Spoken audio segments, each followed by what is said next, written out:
Oh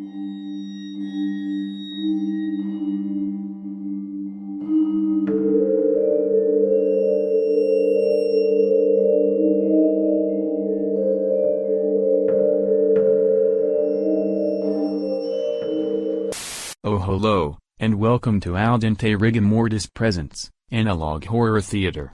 I'm your host Review Cultist. I'm the gamer in yellow. And I'm Captain Solanum. Tonight we bring you... The Mandela Catalogue. So, yeah, we've all just sat down and watched the Mandela Catalogue up to its latest entry, which is the Mandela Catalogue Volume 2, and then this little, like, My Movie, short, like, I guess it might be a teaser for the next thing that's coming out. So it's not finished yet, but I thought that we should probably start tackling these analog horror videos, because Slender vlogs are kind of, not passé, I mean, they're kind of passé now, but they're kind of gone the way of the dinosaur. There's not a lot of them out there anymore. Well, all the same ones are still out there, but nobody's really doing them anymore. Yeah, and it seems like there has been, like, a shift between, like, in terms of internet video horror, from Slender vlogs and, like, that kind of thing, to this new genre, this subgenre, or this movement called analog horror. And for those of you, and for you guys, because I don't think my co-hosts are aware of exactly what analog horror is, aside from, like, what I've mentioned in the past. I've seen a little bit about it. I still don't fully get it. Well, I actually have a little introductory for that. So, analog horror is, like I said, a subgenre or movement of found footage found online, specifically like YouTube channels, which uses analog media and media technology to tell its horror and its, like, story. Generally uses, like, emergency broadcast formats or older pieces of footage from, like, instructional videos and such. And even uses, like, television broadcasts and radio channel systems to, or samples those kind of things to kind of construct the creepiness by distorting it as well. Often the stories are all about, like, discovering some strange signal or entity through the medium, or it's an instructional video for dealing with such entities or situations. For example, 1999 wouldn't be?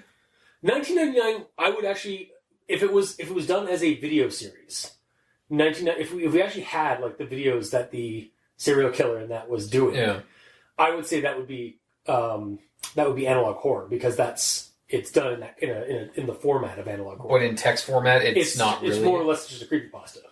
Like, oh, okay. Yeah, so and you can't have analog horror that is also creepypasta. Like, I would maybe count that as, like, a creepypasta that's using analog horror tropes, but it was using it before the genre or the movement was even, like, coined. Mm. That's the difference also.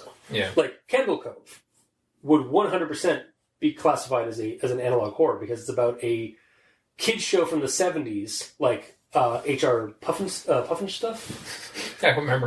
Whatever that is, and it's all about, like, that, and, like, about static, like, just watching static for 30 minutes and, like, thinking it was a pirate show. Spoilers for Candle Cove. Spoilers for the earliest proto form of a creepypasta. Yeah, like the Cold Relic series. Cold Relic series. If again, it's all about, like, the formatting and, like, when the stories, like, were made, because this all started happening, honestly, just shortly before the pandemic, like 2020, and maybe a little bit earlier than that. We had, like, in 2018, 2016 and such, we had stuff like Local 58, which is by Chris Straub, who wrote Candle Cove and the Icar Falls stories. Mm-hmm. And then also Troy Wagner of the Marble Hornets stuff. After Marble Hornets finished up, he went on to solo his own video series, another video series called Ekva, which was about a character getting this old abandoned house and finding a TV, like an old CRT TV in there that was plugged into a cable that he didn't know where the cable went to, but it basically gave him a broadcast channel that was, like, security footage with weird cryptic stuff in it. That would probably, those, like, Local 58 and, like, Ekva and, like, those kind of video series on YouTube, would probably be classified as like the earliest kind of analog horror that people were kind of picking up. Mm-hmm. And then since then, we've gotten things like Gemini, the Gemini videos, which are basically like these instructional or edutainment videos. I think I've seen those. But it's like about like creepy like life forms and stuff like that, or about like something on Saturn. Maybe I haven't seen those. It's like old educational thing. Anyways, the bigger ones, like more recently since 2020, has been the Mandela Catalogue, among some others. And I remember sitting down to watch the Mandela Catalogue, and I was like, oh, this is definitely going to be up my alley and up Captain Solanum's alley, because in the past we've done like we kind of mentioned earlier. In the past we've done Slender vlogs, or we've tackled Slender vlogs, and we really enjoy those kind of horror mediums. So we might do Slender vlogs in the future. Like we might cover some more of them if there's one that kind of catches us off guard. But I think we're going to kind of move from Slender vlog theater to analog horror theater in the future, because Anavlog theater. Anavlog theater. Wow. So yeah, that's why we're doing analog horror theater, is because it's kind of the new. It's something that kind of evolved out of Slender vlogs. Like 10 years ago, Slender vlogs were the big thing, or were like the big internet. And that was really what we had available to look at. Also, we really enjoyed them at the time, and we wanted to cover some of that in your show. Yeah. But there's not a lot of new ones coming out.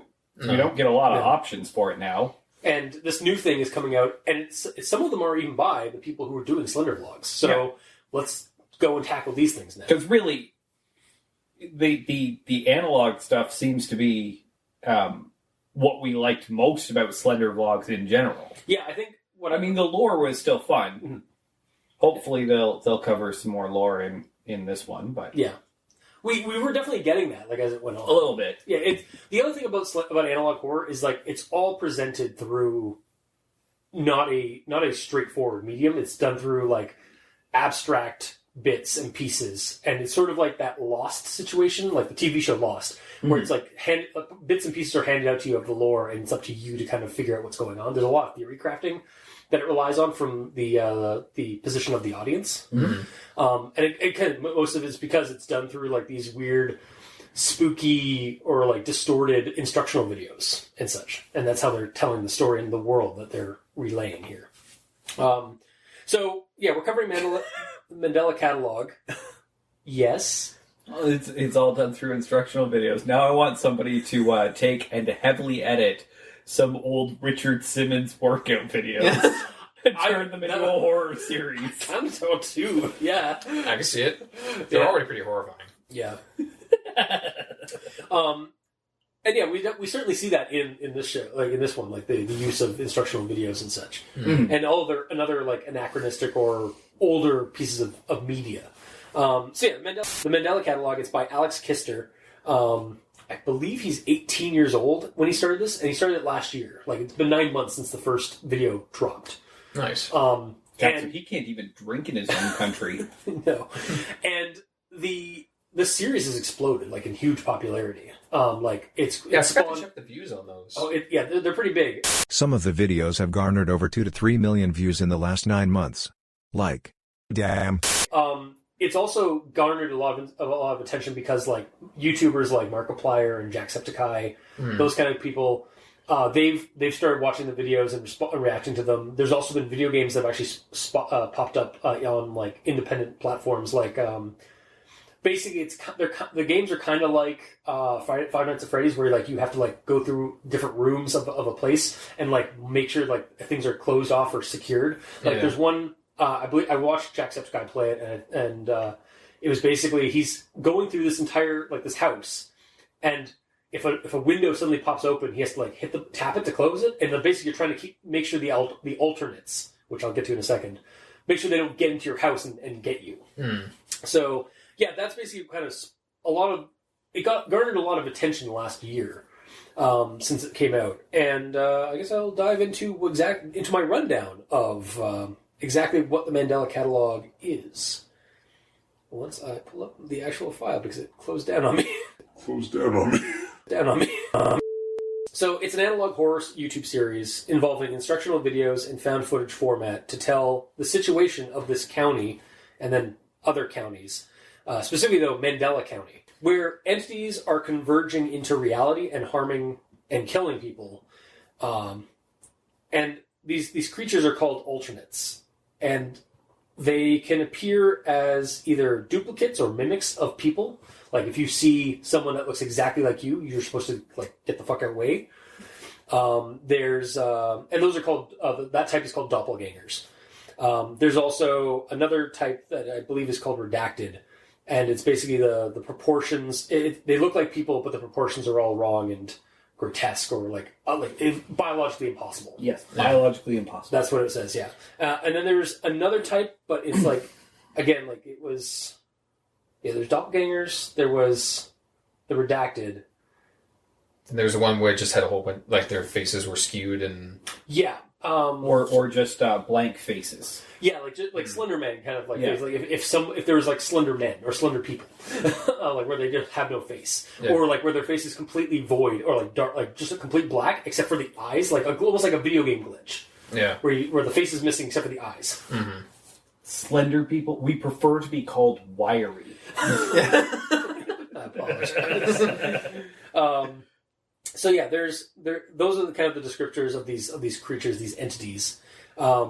They seem to have some control over various airwaves or signals that affect TV and radio, and that's how they're kind of getting into our reality. And they are able to say things that we are like. Basically, it's kind of like the Cthulhu mythos, where like you're not supposed to. Humans are not capable of like understanding or really seeing what they are putting down or they're trying to transmit to us, and by doing so, it's actually causing us to like commit suicide and like lose our sanity and stuff like that. And that's how they're basically gaining control in our reality, is by killing off people and perhaps puppeting them. It's or taking their bodies and doing something with it. Yeah. And the police department of Mandela County appear to be aware of this situation over the course of the videos, and have been creating these instructional videos to inform the local population. And while doing this, it appears that the videos themselves have become compromised by the entities, because there's always these like distortions and there's these extra bits of messages that are not sensical. Like there's a think protocol that the government, the police department gives us. It's like tell the authorities, hinder the alternate's movements, identify the type of alternate that you're dealing with, and then it's neutralize them if you can. And then when it gets to K, it says kill yourself. It just cuts to kill yourself. There's not enough room for the two of us. And then it glitches out and then cuts to know your place in reality. And then it's like know your enemy, which is the alternates. So it seems like there was some kind of like sudden like interception of the broadcast in that moment, where it's just like maybe the alternates is like kill yourself because we're taking over. And that kind of happens over the course of the series of videos. And they're all done as like, again, somebody like popping in tapes after tape after tape into video formats. And then there's also some use of old Christian cartoons, like that kind of explain, like tell the stories from the Bible. And there seems to be some kind of biblical analog or metaphor like going on here, because like they're using like specifically like Jesus being born and like the angel Gabriel coming down to explain that's happening.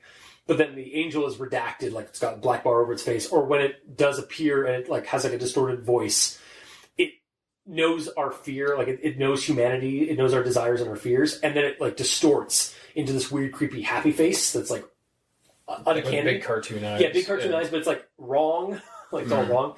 And then they also use like the Bible stories like the apple, like Adam and Eve taking a bite from the apple of knowledge, and Noah and like two of each thing.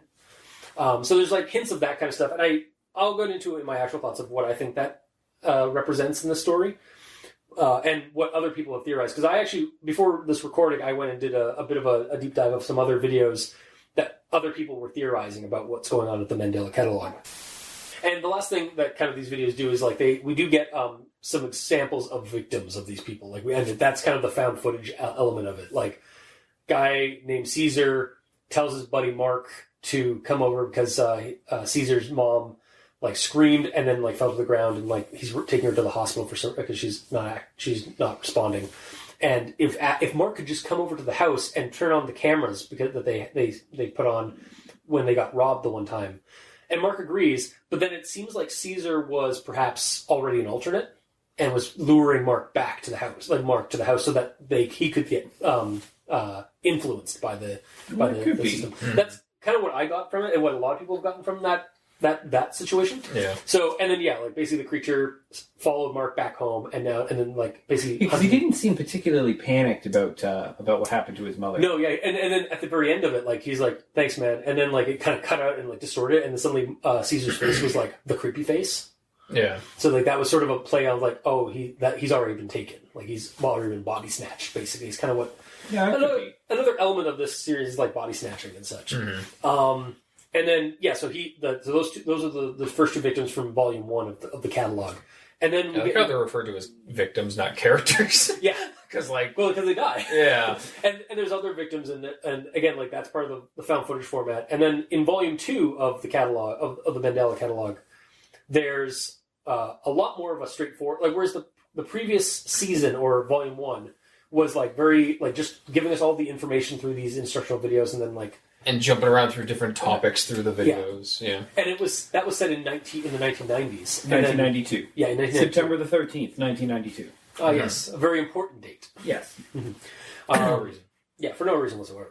And then we cut to Season 2, or Volume 2 of the Mandela Catalogue, which is a lot more straightforward. Like, whereas... I mean, in terms of, it's still cryptic and still, odd, but there's a little bit more... cohesion? All I'm saying, the only thing that I'm pointing out here is that some of the episodes in Season 1 were pretty straightforward like that too. Yeah, some of them were, yes. Okay. Yeah, but there's only one episode so far in Season 2. Season 2, and we don't know if Season 2 is going to be over or if it's going to be Season 3. Yeah. Maybe it's going to be all, maybe it's going to be all like this, or maybe it's only this one episode like this, and then it's going to go back to instructional videos and other weird stuff, because maybe we don't have much of Season 2 to judge yet. That's true. It might seem smooth and more cohesive, but because it's all one video. That's true. And that one video is actually staying focused on one subject, whereas previously, even if it was one video, it was still jumping subjects. Yeah. In Season 1. Now, the whole series right now, at least as of this recording, is probably just over 40 minutes long, maybe, because it's there's two 20-minute videos. And then there's a bunch of the other ones are 8 minutes to 2 minutes. So you've got maybe an hour and a half tops. Yeah. So if you want to go check it out, by all means, because we're probably not doing it nearly as much justice. But we're now, I think, going to go into the phase of actually just talking about what we watched and what we think about the show and the series. Actually, I'll get from you guys. I want to hear more from you guys about this because I might be able to help explain because I've gone into a little bit more of a deep dive. And you've watched it multiple times. We had one run through. Yeah. Yeah, I'm definitely not an alternate. No, of course not. Neither am I. I would be able to tell. Would you? Yes. Okay. You guys would be able to tell if I was, because my stomach is making an awful lot of noise right now. I did notice. I noticed doing that the entire time. I was going to say, I noticed it was making it while we were watching it too. Yeah. So you're definitely still you. Yeah. I'm definitely a normal biological. I am a real human boy with real human emotion. Real human boy. Anyway. I'm totally normal too. I've always loved coffee, So I've always loved coffee,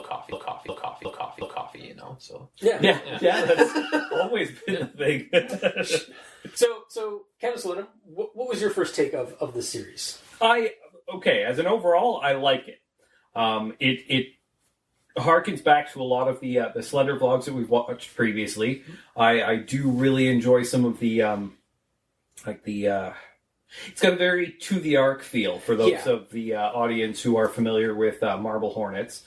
I think that's actually how how I explained it to you. Is like this is like Mandela Catalogue was like what the To the Arc stuff was, with less of the creepy old videos, like because like To the Arc used old home video.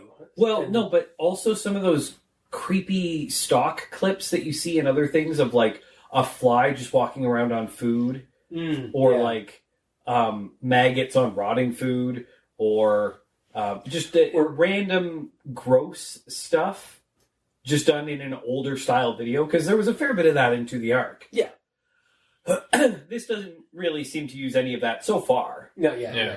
But the rest of it, like there's a lot of grainy footage they've obviously added, but They've done their best. fairly effectively. I mean, hell, they could have gotten an old school recorder and recorded it that way. That could You be. know, it's not necessarily HD that's been filtered. Yeah, but I mean, like, I'm going to say here, like, because I think when you have tracking issues on a high def camera, it is kind of weird. that throws you off a bit.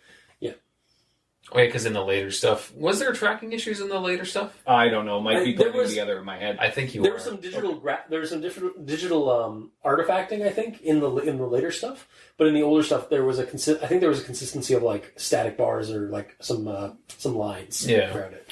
No, I did have a few problems with it, and we can come back to that after if you'd rather. Sure. But overall, I really did enjoy it. It was I wish there was more. Yeah, that's Because I like to consume it all in a short amount of time. Like Marvel Hornets, we watched in like a 2-week period? yeah, and then some of the other ones we've done like 8-hour marathons. Yeah, of the entire like we series. sat down, we marathoned them. You loaned me Marvel Hornets on DVD, and I just pounded those out over a few weeks before we started doing the review of it. Yeah, But there's not really enough to go off of here. Like I don't know what's happening in the story yet. Like, Would you have rather wait until it's done, if it's ever done? Because for all you know, it might be a continuous thing that's going to go on for years and years. well, and therein lies the problem. Like, you could end up with Everyman Hybrid, yeah, where you have like 3 or 4 years of content and then 5 years hiatus before they came back and finished it. Yeah. and like I believe we actually hilariously on our Slenderblock Theater episode of Everyman Hybrid, we covered Everyman Hybrid like to a certain point, and then like a month or two later after posting that episode, they released the last few entries. Of course. They were waiting and, for you. of course. Yeah. And that's happened before. Also, like Dark Harvest did the same thing. Like I actually ended up contacting them on Facebook to see if they were going to keep doing it, and I was told that they would be finishing up the series, but I don't think it's fully ended, or if they ended on like a cliffhanger if they did. Yeah. But at the time we did it. We recorded we recorded our reactions to what we had seen so far. So in general, there's not usually you can't wait for them to finish because they may not ever. Yeah. They may just kind of peter out and stop. So there's really no point in waiting. Also, I don't want to. Like, he only puts out like one video a month. It's that. Yeah.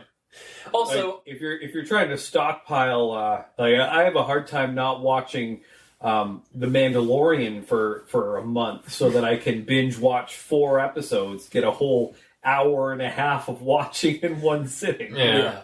It's also kind of become the nature of our binge culture of like binging a series and such. I kind of want. I'm kind of Actually, to continue with that thought, though, the whole binge culture thing is kind of a product of the media that we're being given. Mm-hmm. Because, like, you go back 25 years and you look at the TV shows that were on back then, they were all bottle episodes. Yeah. Like, you watched a sitcom, this episode had nothing to do with that episode. It had nothing to do with that episode. Yeah. Yes, the characters did progress and develop over time, but there was no overarching story. I mean, sometimes there's a part 2, part 3, but Yeah, it those were wasn't special all the cases. time. Yeah. But nowadays, like every television show that you watch It's just an extended movie. is an extended movie. It's more like a limited series than it is an old style sitcom. Mm-hmm. Like, if you start watching a show, you have to watch them in order. Yeah. Yeah. And if you don't remember what happened in the last episode, then you're going to be lost in this one. Mm. That is actually interesting, yeah, because like that there is a bit of shift in media consumption that way too. Like not just binge culture, but also like the bottle episodes that were so frequent have now become the minority in episodes on modern television. They are now the modern exception, showcases. not the rule. Yeah, it's like the TV shows are basically trying to make... They're making a movie, just spreading it out Exactly, over yeah. weeks and months. Which I don't have a problem with. It's not an issue. I prefer longer stories like that. You've seen that when we play D&D. Yeah. Like any sort of TTRPG, I like a long ongoing story. I want to get to know my character. I want them to progress, to advance, to evolve into a better wizard.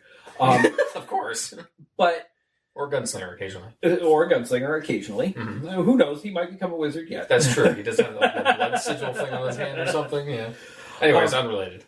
Hi, and welcome to One Less Die, a Shadowrun and gaming actual play podcast.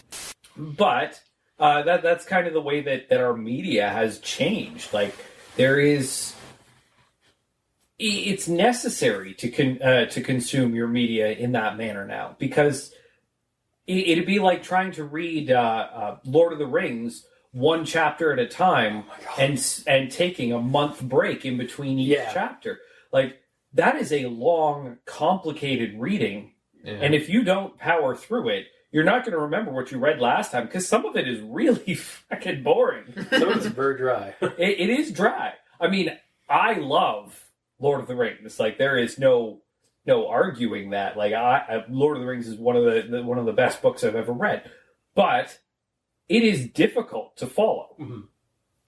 And if you were watching half an hour episodes of TV, once a week, and they've got an incredibly intricate and complex story, you're gonna get lost. There's gonna be things that you forget. Mm-hmm. So the whole binging thing has, in my opinion, become largely necessary. Yeah, especially again because of the current consumption rate. Yeah, I'm curious because like I was watching Mandalorian when it was coming out, and I was having to wait, like watching one. I think the most I did. Disney's done that for a couple of their new series. Is like they're actually making you wait. They're no longer binging. Well, like I'd wait until 2 episodes were out, so I can watch them 2 at a time. But I wonder what it would be like now, going back and just watching it all, doing a binge. Oh, it's excellent. Like That's it how I would be like a it. completely different experience, right? Yeah.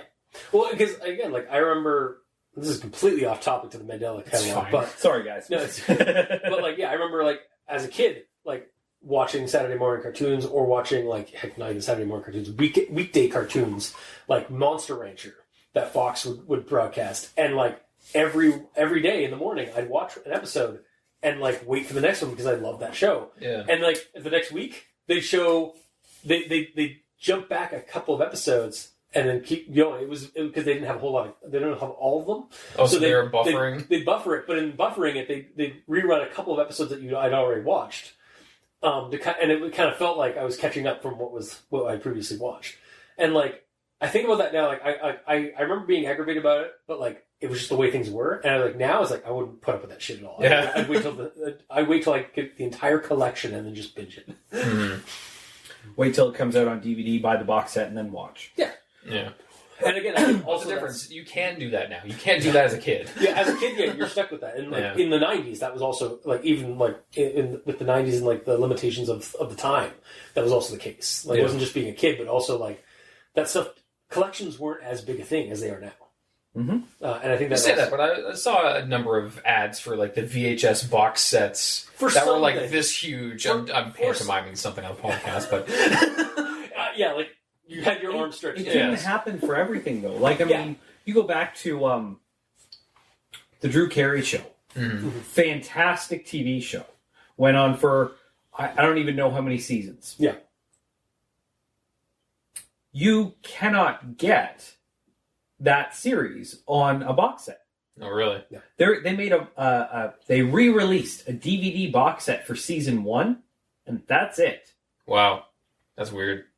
there is actually no complete digital copy of all of the entire series. How would you even watch it these days? You just can't? You just can't. Yeah. It's not available. Well, I mean, if you came over to my place, you could, because I have a pirated collection of Drew Carey TV series episodes. But it was the only option, because a lot of those recordings are actually somebody digitized their VHS collection, like TV recordings of those episodes. And like the tracking is bad in some of them, the color is off in some of them, and the speed is off in some of them. So it's an analog horror story. It is an analog horror story right there. To bring it back to what we're talking about. There is no... Yeah. I guess a lot of the actual recordings are lost. The masters are lost. Yeah. Or they just feel like people don't care enough to actually buy the sets of it. Maybe. That's entirely possible too, but I don't think so, because Drew Carey's a pretty popular guy. And honestly, like, that show was so much better than Friends.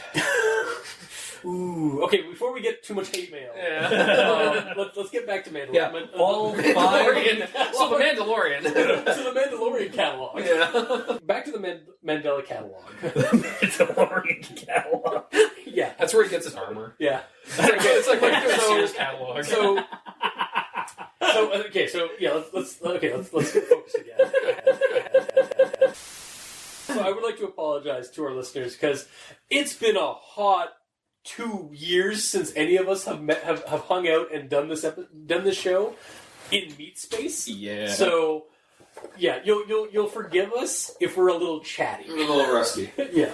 That could work. Yeah. Future me, get on that. Future me's gonna hate this. Oh, I already do. I already do. Already do.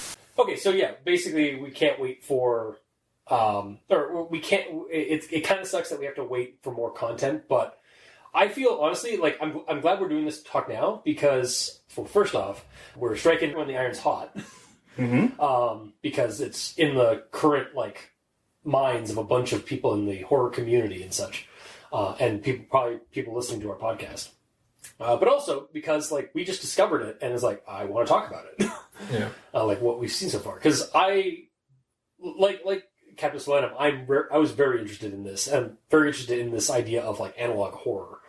So, and honestly, I like it's kind of this, the whole Mandela Catalog, like the idea of like what the alternates are and what they do and some of that is, and what they look like especially in the videos and stuff, kind of creeped me out, like, because I kind of get easily creeped out by Uncanny Valley stuff, like even the statue of like Gabriel, or the angel Gabriel, like having their face like distorted with like an almost cartoonish thing.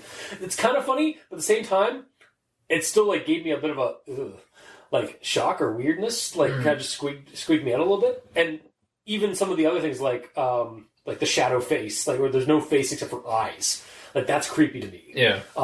And the idea of like these things, like these wrong people that are they're people, they look like people, but they're not people.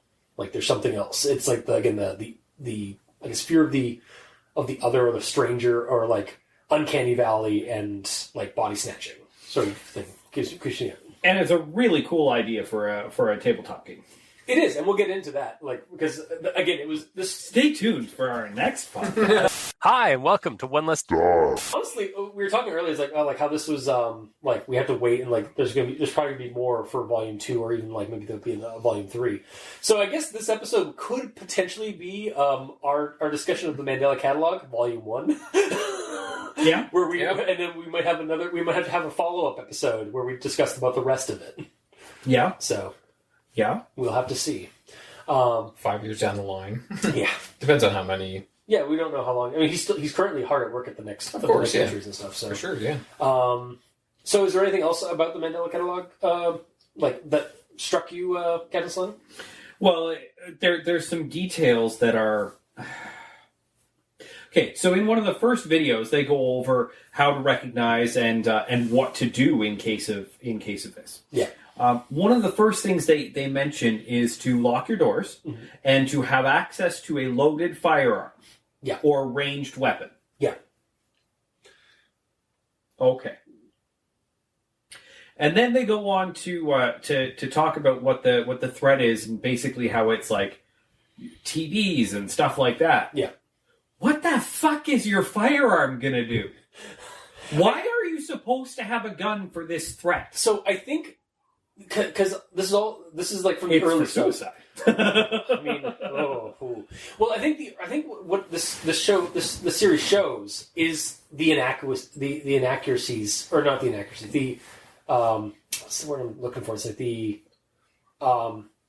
like inconsistencies of of how the incompetence, reliable it is, or like the incompetence, or like the flaws of the authorities, and like how they don't know how to handle this. They're treating it initially. They start treating it as like an intruder situation, like somebody's breaking into your home. So, however, that doesn't help. And then there's they suddenly realize there's a psychological element to it when these things like actually communicate with the person, they lose their shit and commit suicide, and that only helps the alternates, not the people. And to the point of the shotgun versus the TV, if you shoot a TV with a shotgun, it's done. Generally, yeah. And if the TV being powered and giving a broadcast out is what the problem is, if you have a gun on you and you go in and see the TV, if you pop it, it's gone.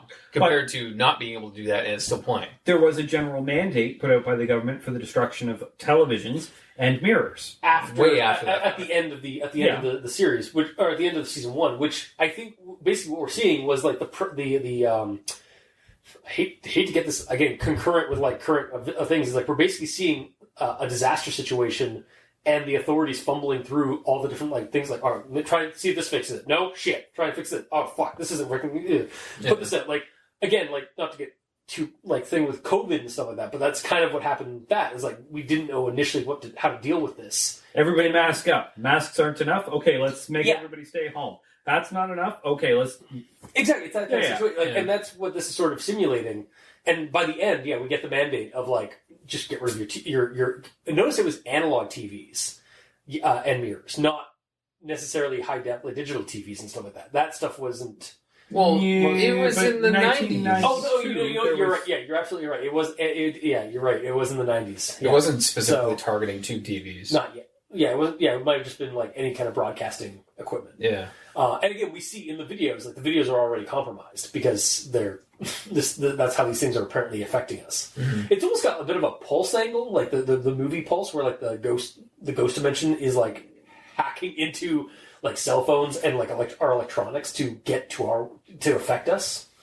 Like that, it's a Japanese ghost series, and there was an American remake of it where basically the ghost world, like the ghosts of the dead, are like seeping into our reality and like possessing people and taking people into the ghost world through TVs, computer monitors, cell phones, all that stuff. And it becomes apocalyptic by the end because like people just get like mass disappearances.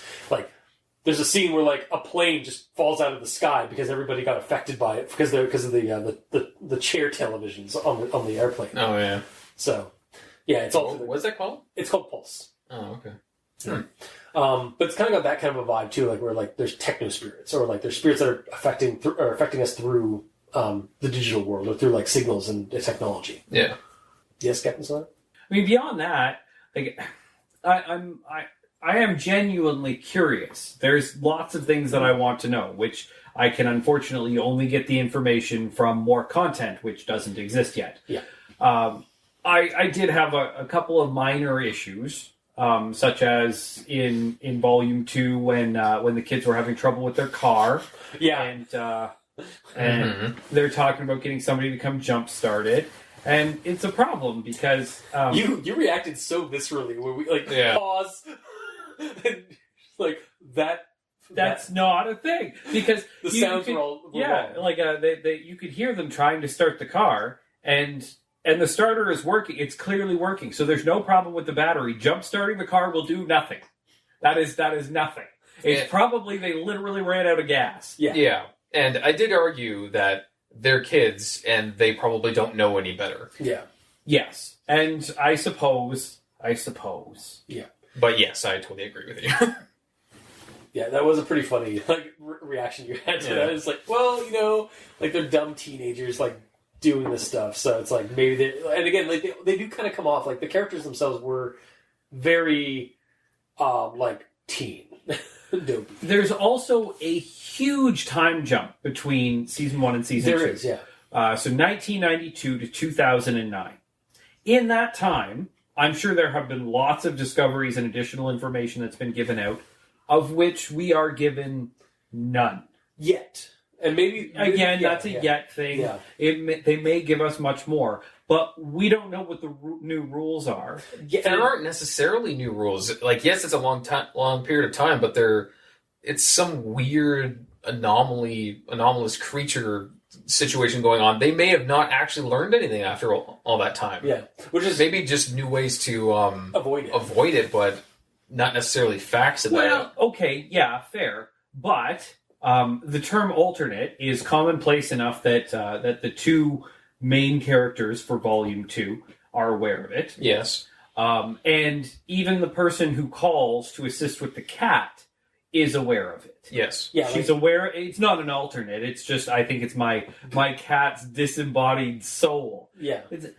Well, hold on. And there's an interesting thing to that because was she an alternate the whole time? She could have been. Like she said she wasn't going to be there. Especially when we get into the investigation. By the end of the video, like the cat starts meowing in the basement that's been locked the entire time, except the door's now open or unlocked. Yeah. And Adam goes down there, and the meowing stops only after he looks at a television there that has a cat on it. Yeah, it's the exact same thing as the instructional video with the baby. Yeah, where you don't go in until the baby stops screaming. Exactly, because it's the creature or the entity on the TV who's already taken your baby. He's already gone. Yeah, and he's trying to lure the next person into the room to basilisk hack them, or like to basically cause them to commit suicide and do whatever they want to their body. And in regards to that woman that called them in, has to be an alternate because like it was so weird the way because she's like, well, how about you stay for like 3 days? I'm not going to be there. I'm on a business trip. And they're like, I don't know. Well, I'll pay you money. Yeah. Oh, okay. Yeah, it's basically the same situation we had with Caesar.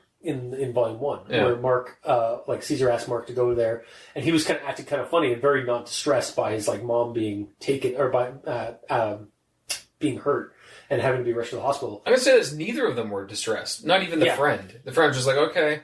I think I chalk that up to just bad acting. Bad acting, and also he did just wake him up.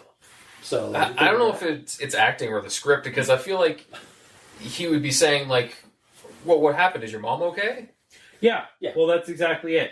If Cultist called me up and said, his mom's unconscious and he's taking her to the hospital and he wants me to go stop by his house to turn the cameras on. Turn the cameras on. There actually are cameras here. We actually have cameras in this house. I'm going to have 2 responses. One, is she okay? Because I like your mother. She's a nice person.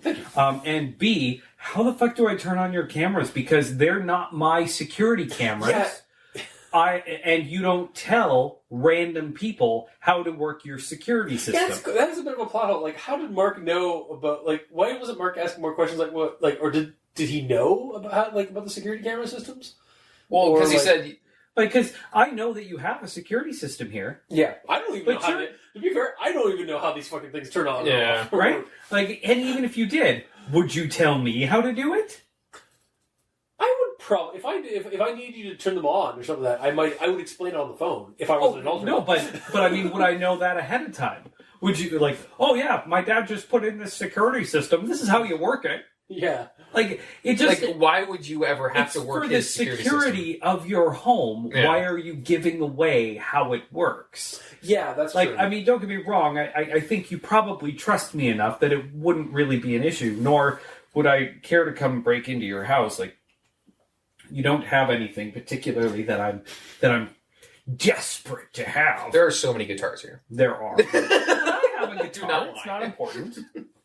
I mean, Dad Cultist is pretty guitar heavy on things. He is a guitar cultist. Yeah, he is the guitar cultist. He's the musical instrument cultist. Honestly, there's a violin there, there's bongos there's there. A keyboard. There's a keyboard. We had a drum set. Every time I'm in this basement, I always see... There's accordions? Yes, there's accordions. Yes. I always see that washboard. And I know that it's not there because it's a washboard. No. It's there because it's... antique. And no, it's a musical instrument. It's a musical instrument. Of course it is. Right, yeah. because people actually use the washboard to make music. Yeah. I know that's the reason why that's here. If there were 2 spoons there, it's because they're musical instruments. Wow, okay, we're getting off topic. We're just describing all the. I mean, back to the topic. Like, you're not going to tell me how to operate your home security system.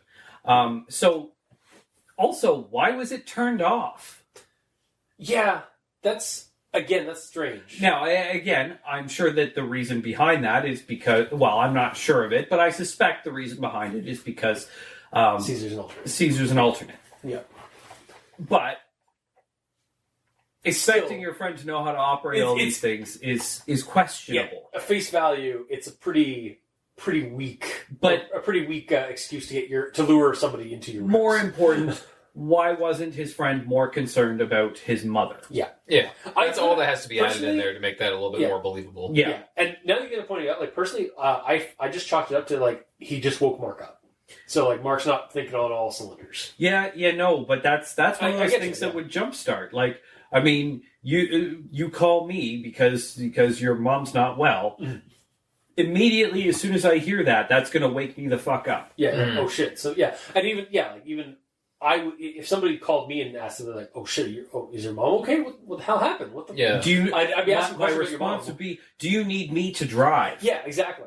Like why are you calling me? Like what do you need me to do? Like, I'm there for you, buddy. Also, a bit of a plot hole. Not a huge plot hole because the technology existed, but it's 1992. It's the dash cam.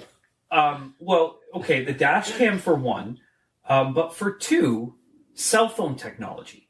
Yes, cell phones existed in 1992, but they were big fucking blocks, and hardly anybody had them.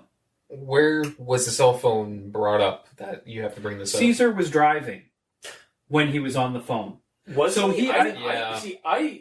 he said I'm almost there. I'm almost You're at the hospital. absolutely right. See, I honestly I missed that. I just thought he was calling from his house. No. So it was either an 80s style car phone, which were a thing in the 90s. They were incredibly expensive to use, and you wouldn't have stayed on the phone for that. I mean, did you see that suit that Caesar had? He looked pretty Did you see his house? It wasn't that expensive. No, it wasn't. That doesn't mean he doesn't have money. I like it. By the way, I like in the house. early 90s. Maybe it might have, because that was still part of the time period where no, I have to have this because my neighbor has this, and this is better. Yeah. Also, to bring up, you brought up the house thing. I have a couple of things I want to bring up about the house. Actually, first off, did you guys also notice the humanoid figure on the other, like next to the garage as Mark was pulling into the driveway? No. I thought I don't. It could have just been like a trick of the light or something like that, but I thought I saw like a shambly figure right at the. It also didn't help that we were watching during the day with the glare on the TV. Yeah, that didn't help it. There were some very, very dark shots. I feel like we might have got a little bit more if we'd have been able to have the volume way the hell up so that we could have picked up that really quiet audio. Yeah. And in the darkness so that we could have picked up every change on the TV's. Yeah, because that's what these shows, like these videos, are for. Is like being at night where the only light in your room is the glow of the computer, and like you're watching on YouTube and not a widescreen TV, which is what we did. Because I know for a fact I've watched these videos on YouTube on like my computer, and you can see all of the, like, it doesn't cut off. Yeah. Oh, really? Yeah, it's because of the formatting on the screen. However, the other thing about the house that I noticed, so it's the same house from Volume 1 to Volume 2. So 1992 to 2009, it's the same fucking house. Now that may be, or the same type of house, at the very least. Okay. And obviously, out of fiction, it is probably because that's Alex's house or one of his friends' houses or something, or relatives. It's one of the homes that he has access to be allowed to film. But I would really like it if he covered that in the in the media somewhere, either that it's a separate house entirely, or that it's the same house. Just confirm it one way or the other so that we know what we're dealing with. Because it looks the same. It is obvious. Well, I was meaning to go back and double check. I'm pretty sure it was, because I've seen it. Like I've watched the videos multiple times, and I'm pretty sure it's the same house. Cultist is pretty sure it's the same building, so it probably is. Yeah. If it is, well, we then just the need house to is a know. vector. like Yeah. that, because obviously like that's what's going on here. Is like So you keep saying that's the third time you said vector today. So I'm thinking of it in delta green form. See, and you're thinking delta green. That's not what I'm thinking of What at do you all. I'm thinking of red markets. Yeah. Different kind of vector. Yeah, because in Delta Green, the organization calls anything that's supernatural or contaminated by the supernatural or the unnatural as a vector that needs to be dealt with. And honestly, We've got our vector, Victor. so yeah, like honestly, like if that is the same house from 1992 to 2009, then that place is some kind of a hot spot for the alternates. Or it could be a coincidence. It could also just be a coincidence. There is a separate house as well, like mentioned in like later in one of the videos of season 1, and it is that yellow house. Yeah, because it's a 2-story house. Like whereas like you pointed at me. How is that? you are the gamer in yellow. Yeah, I know. I just and you were even talking about that like as soon as yellow. yes, yellow. of course. The color of fear. I just had to explain it to the audience so they know. Yeah. But yeah, like those two houses were distinct because like the yellow house was 2 stories, and the I'm pretty sure the one that we're not sure or we're pretty sure is like the one from the 1992 to 2009 is like a bungalow. It's like a single story house. And it is a creepy looking house. Like it's like creepy in its banality. Like it's, to me anyways. Like maybe it's because like I grew up in a neighborhood that had a lot of those houses, and I always thought those houses were fucking creepy. Or like maybe the single story one? Yeah, single story bungalow houses. Or maybe because of the Dionysus house, Maybe. which was a bungalow. That might be it. Dionysus house is a house that is not a house. It's actually a pitcher plant for people. It camouflages the house, and once you go inside, you're dead. Oh, the house eats you. Why is it called the Dionysus house? Dionysus is the Latin for one of the pitcher plants, and that's basically really. I might be saying it wrong. Oh, okay, totally wrong. It's the Dionaea house. So Dionaea. That's okay. I knew I was getting it wrong. I knew there was something wrong about that. Yeah, the Dionaea house, which is basically it's the Greek or it's the Latin or Greek word like term for the like a pitcher plant, like the plant that eats insects and stuff. Because that's kind of what this house is. It's basically a house that lures people in so that it can eat them. You've called it that so many times, like the Dionysus house. That's just how I know it. Yeah, like I can't even remember that it had that different name. Like when we did the recording on it. Man, words are hard. Yeah, they. So is there anything? So yeah, the house be creepy, and the house may or may not be a vector for this thing. Perhaps. Yeah. So anything else or? Largely, I give it a thumb up. Okay. Gamer, because I saw you taking notes while we were and like I have a few. Occasionally commenting on like the quality and stuff like that. So yeah, I was kind of I didn't want to like I was right next to you while we were watching it. I didn't want to like just look at what you were writing. Yeah. No. Well, generally speaking, just watching the whole series, I was expecting to have like jump scares and there kind of were. I don't know. It didn't really get me. Yeah. It didn't really creep me out. That doesn't surprise me.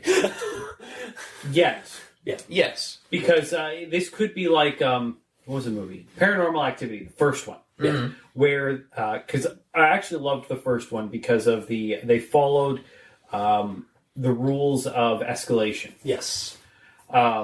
Where, you're watching the first, spoiler alert, you're watching the first, For a 10-year-old half an hour, 45 minutes of the movie, and you're watching for all of the, for any sign of paranormal activity. Yeah. And nothing's really happening. Occasionally a door will shift slightly, or you think a shadow will move across the wall just a little bit, but you're not 100% sure, and it could just be nothing. Yeah. For like the first 45 minutes. And then all of a sudden you start getting little bits here and there where, no, that definitely moved. Or, like the hallway is dark and the door was ajar maybe a quarter of an inch and it just slowly swung wide, but there's nobody there. Mm-hmm. And like all of these other little things or the creepiness of somebody getting up and sleepwalking. Or not a big deal. I remember there's, for Paranormal Activity specifically, there's the baby powder lying on the side, on the floor or right next to the door, mm-hmm. and the door opens up, and then you hear footsteps, and then you see something hit the you don't see it, like you don't physically see the imprints, but you see the imprints suddenly after the baby powder, as the baby powder is being tracked throughout the house. Yeah. but it was a slow escalation up to the point where the whole fucking kitchen exploded. Yeah. Or where the girl is dragged bodily out of her bed and down the hallway. Yeah. Like, and this possessed finally. It was a slow burn until it wasn't. And each time you're looking for these tiny little hints, and then something bigger happens, and it's enough to make you jump scare. And then eventually they just went balls to the walls, and the kitchen exploded, or the girl got dragged down the hall. Yeah. And that was a really big thing. That may be what they're aiming for with this, where we're looking for all of these tiny little hints. Mm-hmm. And it definitely relies until something, and then when they do throw something at us, it's going to be much bigger and more startling. Yeah, because I'm sort of lulled into a false sense of security in a weird way. You're looking for tiny things, so when something big happens, it's going to catch you off guard. Also, I want to clarify, I wasn't attacking you or I figured that was the case. I was more or less, because you find things silly when I find things scary. And while I didn't find it silly. Okay. Just saying. No, okay, bad example. Okay. You don't find things scary when I find them scary. That's what I mean. Fair. Because when in Volume 1, when Mark kills himself, and then it's just a shot of the dark hallway, and so there's barely anything.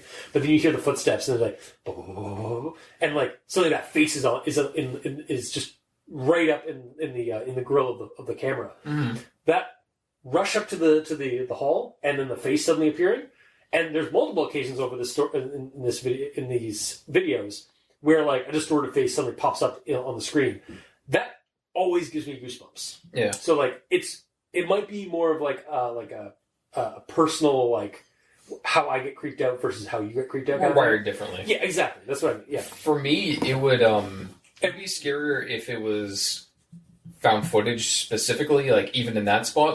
When the face pops up, it's okay, there's a scary face there. But it's photoshopped in. It's not... True, yeah. If it was actually a guy's face, and you actually see a guy run up to the camera and everything, that's scarier, because it's more immersive that way. Fair. That's production value-wise and stuff. You say that, but it's kind of harder to do the Photoshop stuff than just have a guy run up to the camera. I understand, but, I still find it creepy because I was Oh, I'm not saying you're not allowed to find it creepy. Yeah. I'm just saying personally. That's what, yeah. I get you. That would be a lot more visceral. The thing is, I put in. Maybe this is something. Maybe helped it for me anyway. Get me into the mood of it. It's all right. I know this is obviously this is fake, but I'm kind of engaging into a mode as this is supposed to be taken as real. Yeah, of course. And so that's how I was able to get into it a little bit more than you, perhaps. Again, I hate disagreeing with you all the time, but I disagree because I didn't have a hard time getting into it.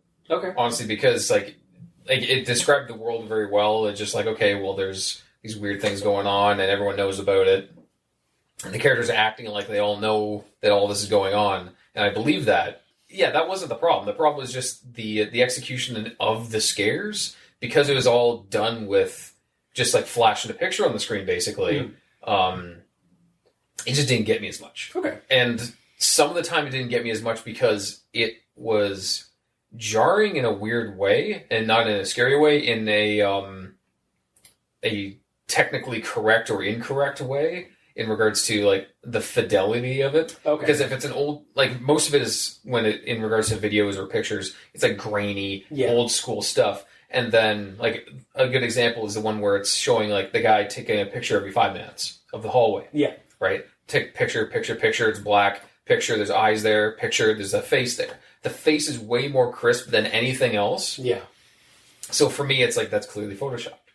If it was the same level of lack of detail, it would be better. And to kind of side on your end, it wouldn't be that hard to do, basically scale up the darks by using the in-footage darkness rather than just pasting it and calling it a day, or putting it on a separate layer and then multiplying it so that it darkens with the screen. It would take a little bit more work, and maybe the creator was in a rush to get this out because a lot of people are consuming this content. Maybe. So perhaps, or maybe they just oh, this is good. And also the way we're watching it, we watched it on a big screen TV. A lot of people end up watching it on their phones or on a smaller screen. So you have to focus a little bit more. So maybe it's not, perhaps not geared toward being watched on big screen TV like we were watching it on. Maybe. Well, that could be. But yeah, I your point is valid. Like, 'cause like a little bit, I feel like a little bit more production, or a little bit more work. Because like the house is his, Yeah. or his parents, or whatever, friends, doesn't matter. Yeah. He has access to the house. So in that situation that I just described with the face in the darkness, he has the ability to take a picture of the area, has the ability to take a picture of the area in the dark. So he has the ability to take a picture of the area in the dark with a guy there. Yeah. With maybe, and it wouldn't be that hard to like take the personless image into like After Effects or Premiere or whatever movie maker you're using. Pop it in, and then like the next frame, pop in your other image. I'm not even saying overlay them. I'm saying take a physical picture Yeah. of the same thing with someone. If you just want the face exposed, have him wear all black, have him wear a freaking a bed sheet or something just to hide it, and then you might have to After Effects over that to hide it even more. But if it's in the darkness, and then you could, if you need his face to pop more, get something that's like lightly glow in the dark and have like a light slightly on his face or something. You want it to be done all practically In world, yeah. Okay, I got you. Because if it's the same thing with when With they CGI. yeah, exactly. Yeah, when they replace physical puppetry with CGI, you can tell. Like the Thing movie, like the Thing prequel that came out like a couple of years ago, was they did it all in practical, and then they didn't use that footage and made it all CGI. And you look at the practical versus CGI, the practical is so much better. Now, again, it's all about like how much like time and effort this guy has to do these things. For So, sure. Yeah, I'm not criticizing him. Yeah. Like you said, he's what? 18? Yeah. Like that's amazing what he's done already. It's Like, just, I'm giving him we're kudos. really just nitpicking. Well, it. and I mean, actually, something you do very well. Those educational videos or informative videos. They actually gave me enough information about the world and what everybody else knows so far that going into the rest of it felt like starting a Fallout game. Yeah. Because they give you those educational videos, and then you start into the game. But you already have a basic understanding of the world and what the world knows because of those videos. Yeah. Yeah. If those weren't there, you'd be throwing us into media res, which is something I absolutely love. Absolutely. But yeah, I agree with you. He hates media res. Okay. Like, Sometimes it works. There's been a few times. Yeah, I'm blank in statement, but like occasionally, like you were just like, I hate this. Like, why can't I know a straightforward answer? I just want to know everything right off the pop. Sometimes it bugs me. Sometimes it doesn't. I want to know. I want the story to start at the beginning, not like halfway through. Well, and I don't mind it sometimes. Like when my character, when we're playing a game and you start us in media res, but our characters know nothing about what's going on. Yeah. And all of a sudden shit has gone too far and the government can't suppress it. And now we are thrown into the middle of something that we don't understand. I like that because my character doesn't get it. So why the hell should I? I agree. That's fine. But when you throw us into, when we're thrown into a story where we're supposed to, like our characters are supposed to know what's going on, but we don't understand what's going on. Yeah. Or when the like in the case of found footage films and stuff, where the world is not explained to us at all. Yeah. And we've got to try to piece together what's going on. Sometimes that can be enjoyable depending on what it is, but for the most part, I need a little bit of background information. Yeah. Like, do physics on this planet actually work? Yeah. Yeah. Like you need to know your boundaries and what's actually going on. I like to know the rule. Like, you know the rules, and so do I. Yeah. We're no strangers to love. Are you seriously right now? Excellent. God damn it. I'm sorry, audience. So getting back to it, one thing I do want to bring up with the Mandela Catalogue is it is kind of inspiring me because the way that it describes the alternates and stuff like that. One of my first kind of takeaway, and we talked about it off recording, Selenium and Gamer here, and again, not to plug our other podcast a little too much, but Hi there, and welcome to On the Sky.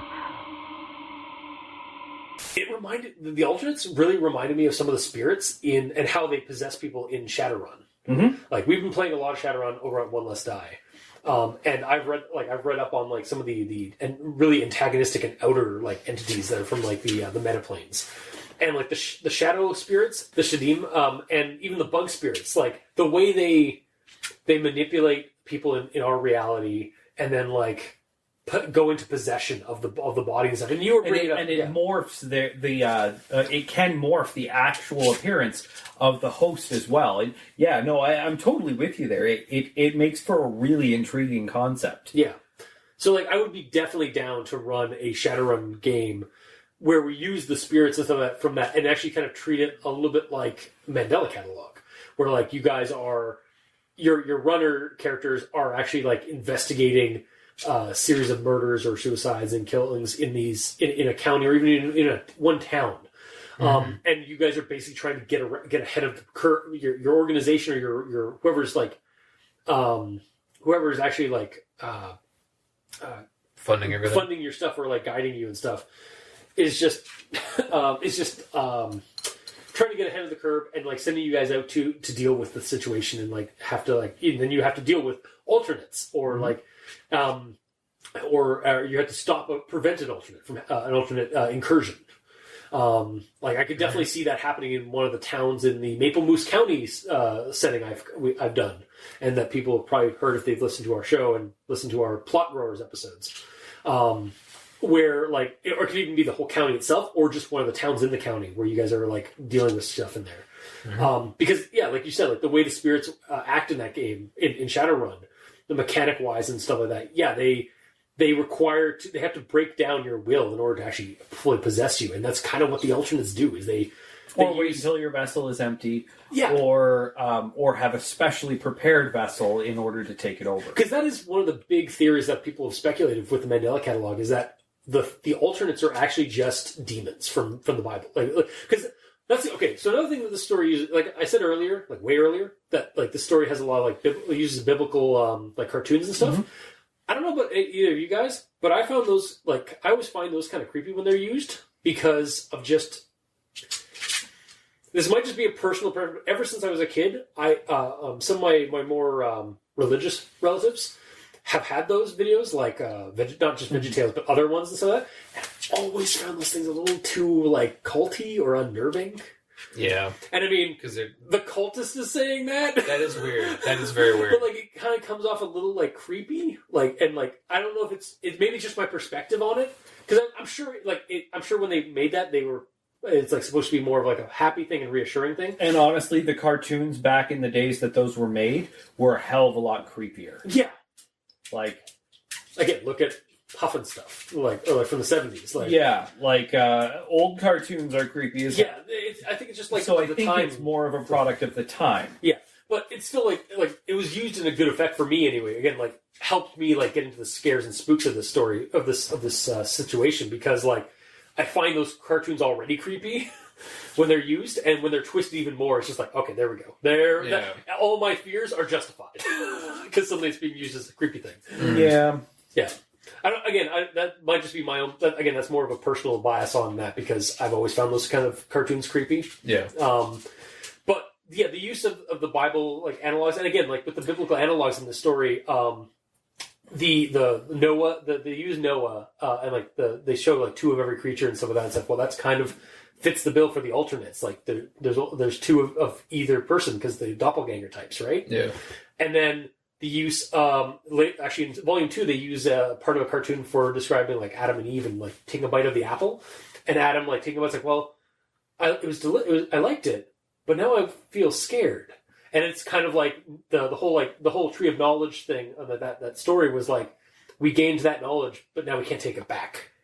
Yeah, I mean, I don't really have an issue with him having used that footage in that way, and I enjoyed it for what it is. I also know a lot of people would be super, super offended by it. Yeah, oh, yeah, for sure. Like it is a rather offensive usage of somebody's religious content. Yeah. But if you twist anything, it's offensive to someone. Absolutely. Yeah, and you kind of a more religious in terms of like I'm Christianity. probably the most religious person in here, but when it comes to like Christianity, yeah. Well, no, I didn't say the most spiritual, just the most religious. Yeah, I've been to church. Yeah, so like. Yeah, like I was wondering about your opinion on like the use of that. So that's and again, I don't have an issue with it. I'm usually very permissive about creative rights, though. Yeah. I know that if my aunt watched it, she would be livid. My religious relatives would be livid about that because that's that's again they're very religious in that kind of manner. I think I think in terms of the copyright, you don't have to worry about that much because like those are way past the copyright law. Yeah, copyright, so, like that's probably in public domain at this point. I think the legality is a problem. Yeah, but in terms of the material that is being warped to use this, it's like, yeah, obviously, it's being used to creep out and a certain group, and it's probably going to offend another group. But yeah. Actually, that was actually put up. So I watched. The Wendigoon video that explained theories about the show, and Wendigoon is a Christian and fairly religious. Like he pops up occasionally in some of his videos, and he was also kind of like tiptoeing around that whole like subject with this because he found the material unnerving because of how it was being warped. Mm-hmm. So, yeah. I mean, it's kind of a fine line to walk, and he could get himself into trouble with it. But on the other hand, I like what he's done with it. Like, it is effective. There is the working theory. The current like kind of big theory is that like these are demons that are basically pulling themselves into our reality by using through the means that are happening in the Mandela Catalogue. So I mean how is that any different from like the show Supernatural, which uses the same kind of like ideas of like demons and spirits of like hell trying to get into our reality. Yeah, I think it's okay there, but now it's questionable this way. I think they got away with it largely because they pulled from they basically pulled from whatever they could. Like, so, yeah, they pulled from Christianity, but they also pulled from Eastern cultures, and they also pulled from Native American culture, and they also pulled from they had Norse Monster of the mythology. Week from other things. But like as it went on, it did get kind of very Judeo-Christian. For a couple of seasons, but not, and then it would go to something else, and then it would come back, and like they did bounce around a lot. But I mean, and not to cut you off, but to the credit of like horror and horror writers, like you're always gonna piss somebody off when you're doing horror because that's the point of horror is to unnerve people and to use shocking footage and use something and use it to shock somebody. Yeah, so and again, I don't have a problem with it. I think he may get himself into some trouble with it, but on the other hand, I don't really have a problem with it. It was effective, and not something that I consider offensive. But you could see, I can see that there are lots of people that would be offended by it. Yeah. So just it's cringy, but not in the way that you would think. Because I'm more of a, oh God, you're going to get in so much trouble for this. But really, how many of those people are going to see that? How many people seek out this kind of stuff to watch? Like, my sister would enjoy watching it, but she wouldn't have a problem with it. My aunt definitely wouldn't seek something like this out, but she would have a problem with it. So I don't think there's enough of a crossover between the two for it to be like, oh yeah, no, you're gonna get in trouble for this. Yeah. But it could. I mean, to be fair, you could do that with anything. Like any show or medium could do the same thing. Oh yeah, I mean everything is offensive to someone. Yeah, for sure. So, yeah. Well, I mean, there was that one guy who got super offended because everybody was saying that The Mandalorian is a Western, when he felt that it was a samurai story. Except that most Westerns pull from samurai. Japanese samurai stories. So, the argument could be made that most Westerns are samurai stories. Like The Magnificent Eight is straight up just a pull from an old samurai movie. Yeah. Mm-hmm. But, like, words. Yeah. Okay, so, definitely getting back to the topic at hand here. Mm-hmm. Shadowrun inspiration. Like this definitely feels like inspirational for like I would like to like maybe run a game or two using these kind of ideas. Are we talking like 2075 Shadowrun, or are we talking like 2022 Shadowrun? I'm honestly thinking of modern, like using the system, maybe not playing off basically scrapping the setting like we've done in the past with some of our campaigns. But use the system. Use the system because it feels a lot like this, like in terms of what's going on, in terms of the monsters and some of the magic system and stuff like that. There's something else I wanted to bring up before we kind of bring this to a close with the actual Mandela Catalogue, not Shadowrun. It's gone. Yeah. Hurry up. Make more. Yeah. I need to understand your world better, and I need to consume more content in a timely manner. Wow. But yeah, I will. Yeah, I'll definitely be updating you, Captain Salanum, on when new videos pop up. Thank you, Colton. I'll say this: I'm not surprised that it's taken them a while to do all this stuff because they're not like as much as I'm like literally the only things I brought up have been like, oh well, this could have been blended in better, and it's all like very nitpicky and like as a relation to us doing Al dente rigor mortis, basically grammar and yellow situation. Yeah. But like, I get why it's taken a while because it's all good. Yeah. Like the quality of it is like, pretty top notch. Volume 2 actually took an extra month. Like it was supposed to be dropped in December. Yeah. And he held off a month because of life stuff, and also like he wanted to make it more like he wanted to refine it. Yeah, for sure. So, yeah. And it shows because like we've said it, like that's a very smooth, cohesive story. You understand what's going on mostly. Yeah. I think this is one of the things I like about analog horror is like it's just distorted and disjointed enough that it's kind of jarring and creepy. But it's also telling a straightforward story to the most part because it's basically just instructional videos on these creepy things, on how to deal with these creepy things, and that's what I like about it. Well, season 1 there wasn't any in season 2, right? Well, season 2 was a little bit, but not a whole lot. It was mostly just kind of telling this narrative of like 20 years later after these videos. And apparently, this shit is still going on. Yeah, that's what I want to bring up. So I want to actually ask both of you guys about this. What's your guys' opinion of what's going on here? Is this set in our... Because we don't know if this is set in our world or if this is an alternate... Well, hang on. Because if my idea is it's either set in our world but in like a very localized area, like, again, a county or two, and they're keeping it under wraps within that... Or they're keeping it confined to that county. Or it's an alternate timeline or alternate reality sort of situation where it's our world except this is happening in it. In my opinion, it can't be in our reality because, like, you can't contain that. Yeah, like how many children went missing over across like 3,500. Yeah, 3,500 over the course of like 5 counties. Yeah, plus like with the internet and everything, like within a month or two, everything will be exposed. Like you wouldn't be able to hide that at all. That's true, and also these people, like again, like we were bringing up earlier, when their little paranormal activity group, their paranormal investigation crew, was getting that call, and it's like. Oh, it's a cat variant? Or a cat alternate? A cat alternate? We know why I'm saying variant is because I keep thinking of the variants from fucking Loki, the TV show. Yep. Because that's basically like they call every Loki from a different timeline a variant. And for some reason, I kept having that stuck in my head while I was watching this too. But yeah, no.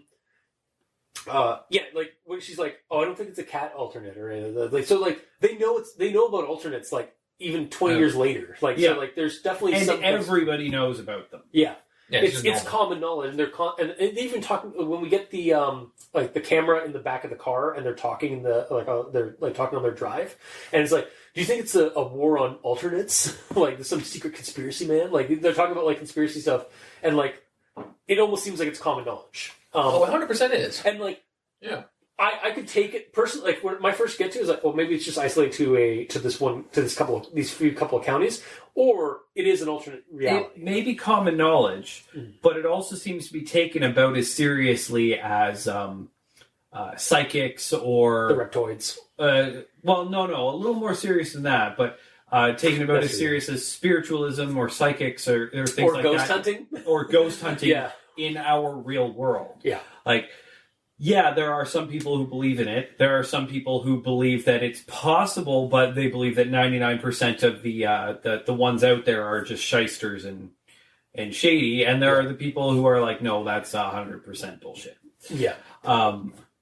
I think that's kind of the impression that I got, that it's common knowledge that some people believe in this. Yeah. It's not necessarily common knowledge that it's factual. Yeah. Yeah, it's just that It's just that it's a thing. But it seems like enough people believe in it to make it valid. But, I mean, what's-her-face on the phone didn't believe that her cat was one. Yeah. Yeah, but Whether or not she's an alternate... Yeah, that's the other... But And honestly, considering like the freaking police department is putting out instructional videos on how to protect yourself they said against the it. mayor did, so the mayor sanctioned this by the police. So, like, yes, however, most of those videos said if you don't have authorization to view this, to destroy the footage. And also, when to stop viewing now and destroy this video. Yeah, and one of the instructional videos was saying like, all right, you're going to be a phone operator for our emergency services. So when you're dealing with police, all alternate ones. Yeah, exactly. Well, is that when you go to police, send off the police officer. When you get the firefighters, send off the firefighter. Like tell them the situation. Like medical, and then like there's a weird glitch thing. So, and then it's like it cuts out, and then like cuts to black. But then you notice, if you notice on the bottom of it's suddenly cut to like a bottom of that list of like police, fire, medical encounters, and then it gave us the instructional video, a short instructional thing on when you're dealing with alternate encounters. Don't send anybody there. Just keep them on the line and keep reassuring them that help is on the way, and try not to speak as much as possible because apparently the alternates can. If they learn you don't your want them fear, to learn your fears, and that's how they get control to like basically like Basil hack you or like mind fuck you, which is what and it's okay to disconnect the call once they stop responding to questions. Yeah, because they're dead. Yeah, like that's it's so like that gives me chills just like thinking about that. And more just the implication. It's like. The implication that your emergency services, the people that you call for help when you're in trouble, are told to basically that's pretty fucked are told up. to like basically lie to you. That's actually a really creepy concept, and I'm glad you brought it up because I kind of forgot about it. But it really is kind of a terrifying concept. Well, and it's basically bureaucratic horror in that point because it goes back to like the whole like dealing with dealing with the whole like situation of like these authority figures. Are just as much in the dark as most people. Yeah, they're throwing things at the problem, trying to see what works and what doesn't. And I am really confused in the second season. It's a little bit of a jump, but so the two main characters are wanted by the FBI. Yeah. We've got a wanted poster with their faces on it, wanted by the FBI, but their camera in their car tracks them by GPS. Yeah. And the theory was their position is being broadcast all the time, and at no point do the FBI show up and be like, you guys are fucking morons, and arrest them. So how would the FBI know that specific GPS is theirs, though? Like, just through purchases and stuff like that? No. Tracking them? Yeah, tracking. Watching them? I mean, staking out? They post their they post their videos. Yeah, that helps.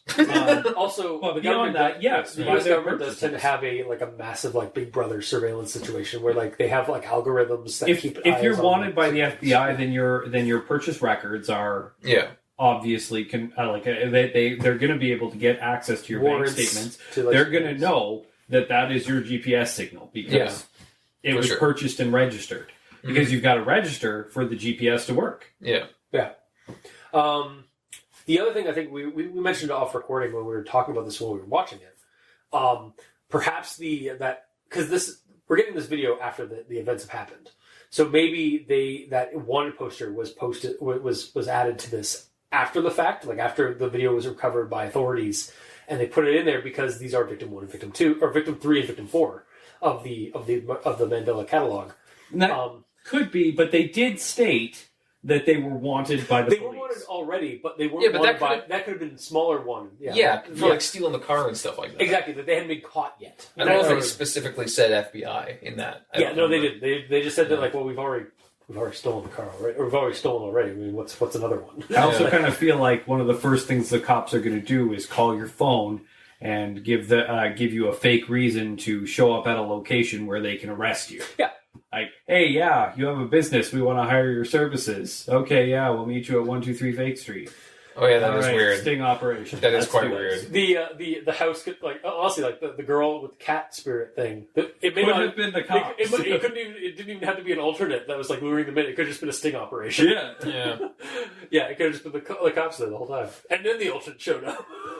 Killed all the cops, and now they're wanted by the FBI. Yeah. Well, and I I definitely like that story. We should. Well, that's the other thing. Like while we were watching that, watching it the second time around, I was like, this feels very Delta Green, but like cowboy Delta Green, like so, like the illegal conspiracy. Because there's two types of Delta Green now. There's the old era of cowboy, where like the whole conspiracy of Delta Green is illegal, like even by the government. So like it was shut down like decades before the 90s. But agents are still like there's still like an illegal conspiracy within the government that's doing it and sending people off. However, they're basically like if you get caught, there's no safety blanket or there's no safety Net. safety net to like save you. You're going to jail because you're a cowboy, which is basically just like like they're out in the wild, but they're rogue basically. Yeah. And then in more recent years, the Delta Green has adopted this where they've become legal again. They're now called the program. And they have military backing and government backing. And there's still cowboys out there, but like it's sort of like the cowboys versus the program. And these guys honestly felt like they were cowboys or friendlies within Delta Green who were told that they had all these, that they had some backing or they had some like, they had a job to do for America or for like the country with dealing with these alternates. So like I could see running this scenario also in Delta Green where you're not playing as any like government agents. You're playing as city characters who think that you're part of a group, but you're actually just like criminals that the government's just using to like throw at the problem. Yeah, which kind of seemed that's kind of what I got from their predicament, like that, or like until later, like right at the very end, where it seemed like Adam specifically was just throwing himself into these investigations because he was trying to find a female significant person in his life that died from an altercation previously. Because that's what Jonah was talking about. Well, Jonah was yelling at him, like we're not good. She's gone, and we're not going to find her this way. And like if you keep doing this, you're just going to end up like her, or like dead, or you might come back up from that stairway, from that basement if you go down there. But I don't think you're going to be you. I think you're going to be an alternate. Basically, is what I kind of got from that. Yeah, he straight up says that. Yeah, and so it definitely seems like Jonah is tagging along with Adam, and Adam's got the purpose. Like Adam is looking for his girlfriend or his sister or I got mother from perhaps mother, and maybe it was like a mother from the previous things, like the woman who died or who like from the instructional video. Maybe I don't know. Again, theories. There's a lot of gaps because that's part of the interest in this is like there's all these gaps that people are just going like what's that? That's what makes it intriguing. That's what like kind of catches a lot of people with this kind of stuff, with this mystery.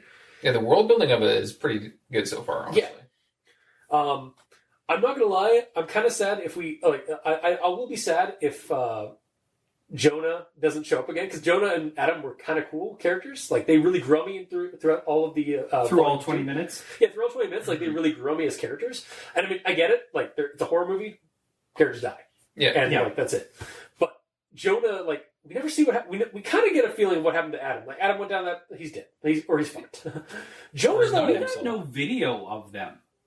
No, we only see their wanted mugshots. Yeah, their mugshots. We never see them, and that's honestly like again we see that in Slender vlogs all the time. No. Yeah, we get in Slender vlogs, but is someone behind the camera? Yeah, first season of Marvel Hornets was like this, where we never saw Jay's face. No, that's absolutely right. We didn't see Jay's face, but we did see everyone else's. That's true. Yeah, we did see Tim occasionally, but we never saw the main character, who was Jay, technically, for the most part. Yeah, there were times where like they put the camera down and like it's facing them. In season one, in season one of Marvel Hornets, in later seasons, yeah, it wasn't until they started like kind of expanding it into season 2 and season 3 that. But like they both have video cameras, yeah, and they didn't record each other at all, yeah, which is odd. Yeah. They were alternates too. Oh my god. No, yeah, like it is interesting. Like I would actually like to. I'd be down if they did there's some more videos of like people investigating this stuff or like looking into this, and we actually got like found footage, slender vloggy kind of style thing where like somebody's looking into this thing and having to run away from spooky stuff. Like I feel like Jonah's still out there in the wings, but he might be taken as well. Like the things might have gotten him through the radio broadcast because the things were definitely talking to him while he was driving, and like freaking and like taking him. He might have also just like run it like his. He parks the car like in a hurry and runs out of it. He might just run into traffic and got killed. He may have. And then that's how the creature's going to get him. But I don't really think that that's the case. No. Because if he ran out into traffic and got we would have heard a lot. We would have got something. Yeah, we would have gotten some audio hint of that happening. Like, like tires squealing and a thump or something. Yeah, but we just kind of get him crying a little bit outside. So maybe he even just like got out of his car and just started crying and panting because he left his friend. And the thing was just psychologically attacking him about that. Yeah. So... And this is somewhat unrelated, but the whole like concept behind the monster in this and how like it looks just like you, that really it could have been approached. I mean, it might be approached later, but it could have been approached in the found footage stuff if you know what the camera guy looks like. Because if at any point the camera looks at the camera guy, that's the altered. Yeah. Even though like the camera guy can be a different actor. But if we believe that he is that other guy, and there's just a voiceover of him talking, that's super easy. Yeah, barely an inconvenience. Yeah. Wow. Yeah, and you can have so much fun with that because it's just like they had fun with it with the audio cues. It's like, oh my god, look behind you, dude. That's not fucking funny. Oh my god, look behind you. Shh, no, look behind you. Shh, look behind you. Shh, behind you. Yeah. And the guy didn't react to it. What the fuck? Yeah. You should have clued in pretty early on. It's like that was like right there. It's like the second one I immediately knew was a recording of the first one. Because it was exactly the same. Because it was exactly the same. Yeah. That was so like I got chills from that too. It was like, look behind you. Look behind you, Adam. God damn it. Like, get us that scare. Well, also, how would he even know? Is he being... No, he's that was on the radio. Like I understand that. Yeah, but Jonah that was out in the car or whatever, how would he be viewing behind him? There were cameras in the house. Yeah, he had cameras all over. They had a number of cameras. He was in the hallway. Like, Adam was in the hallway while the cameras there, yeah. We didn't see much of the camera footage. There was the one of the drapes. The screen door, or the sliding door. That's what it was. Yeah. Because that was kind of creepy, like the sliding door was suddenly open. And like it took me till this like second viewing to like see like when it was dark and like there was like that weird like blob there. I was like, oh, that's the snow outside. And the lights came on. I was like, and suddenly it's all dark again because like the light reflection is like, oh shit. Okay. Yeah, this was really good. Like, I mean, I really think like this is a really cool setup and story and new thing like that has popped up in the horror communities online. It was fun, although like there is some immersion breaking stuff like the credits. You're right. I was meaning to bring that up. The credits I feel do kind of break it. I feel like it should just be in the comments. Yeah, in the description. Like in the little description below. In the description, in the comment. Yeah, sorry, I didn't mean comments, I meant description. Yeah. Or the one that I had suggested previously where in the informational videos, put them in the credits for the informational videos, and that's it. Yeah, just like with association, or what was the term you used? A production filmed in association with so-and-so. Or produced in association with so and so, or financially associated with these groups, or you know stuff like that. Yeah, and some of the ones they did, like he did it really artsy. Like I liked how they were presented, even though they were immersion breaking. Yeah, like he was very artsy with like suddenly we get a shot of like the TV that we saw earlier that was just blaring like the white and the monster, like, the alternate in it, and then suddenly cuts to like it's on an angle and you see like it on the screen. So that was cool. But yeah, it is definitely immersion breaking. Yeah, for these videos that are especially when it's on all the short ones too. Yeah, written and directed by Alex Kister. And like we all know that he made it. Yeah. He honestly shouldn't put his name up because that's the first thing that when that comes up every time it's like, oh right, this is all fake. This is all fake. Yeah, and I mean, And I get it. Like you want to brand it so someone else can't like call it their own. Because it's happened before, like Siren Head by Trevor Henderson. It got taken. Like he had to fight tooth and nail to get a bunch of stuff taken down because people were just taking Siren Head when he made it, and just making games and all kinds of like products for it. And he wasn't getting any money from it. Yeah. But he clearly made this creature and this entity, and people were just like, well, it's on the internet, it's free. It's like, that's not, you need to credit, and you need to reimburse somebody if you're going to use their property. Yeah. They're like, even if it's a creative license thing, like, you got to do that. Now, I mean, I kind of see it as if you're inventing it just to put it on the internet, just for it to be out there. Yeah, sure. Absolutely. If somebody wants to use it, you should probably let them. You shouldn't let them make a fortune off of it. Exactly. But I mean, like, okay, in the case of like Slender Man, you know, when everybody did their Slender vlogs, nobody got rich off of those. No. They were fun. They were awesome. Do I think you should charge somebody for having used a tall, skinny, a tall, wiry, faceless fellow in a suit? No, I don't. No. But if Fox wants to make a Slender Man movie, you're damn right you should get some kickbacks from that. Yeah. And that's actually happening because like Eric. It's a K at the end at the beginning of his name, his last name. It's like Nunson. Yep. And I apologize if I'm getting that wrong, but like he has the rights to Slenderman as I think as either the name or the entity or the description or one of the descriptions. Yeah.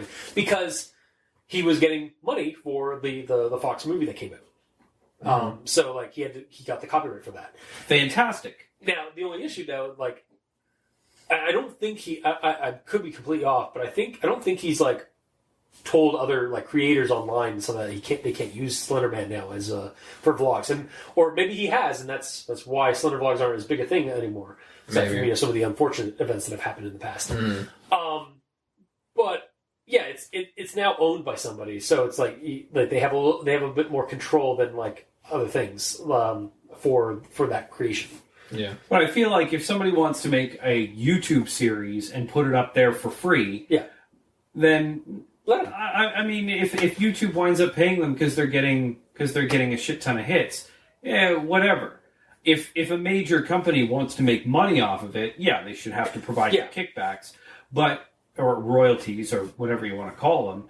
But if it's a couple of independent people that are just making they're making a free video through a free platform, then no, you should let them do it. I mean, it's your decision how you want to handle your intellectual property, but yeah, I've also seen the opposite happen where like we did the Seed Eater a couple of years back. Yeah, Seed Eater experiment. That the person who made that made the Seed Eater experiences like the blog experiment. I think it's experiences because it's all about like a blog series about like different experiences and sightings of this thing.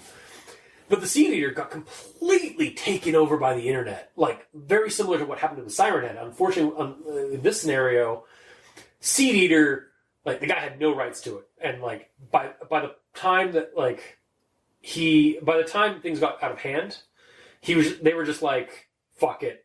You guys can have it. I'm giving up this character. I'm not even going to touch it anymore. In fact, it's not worth the hassle. Yeah, it's dead to me.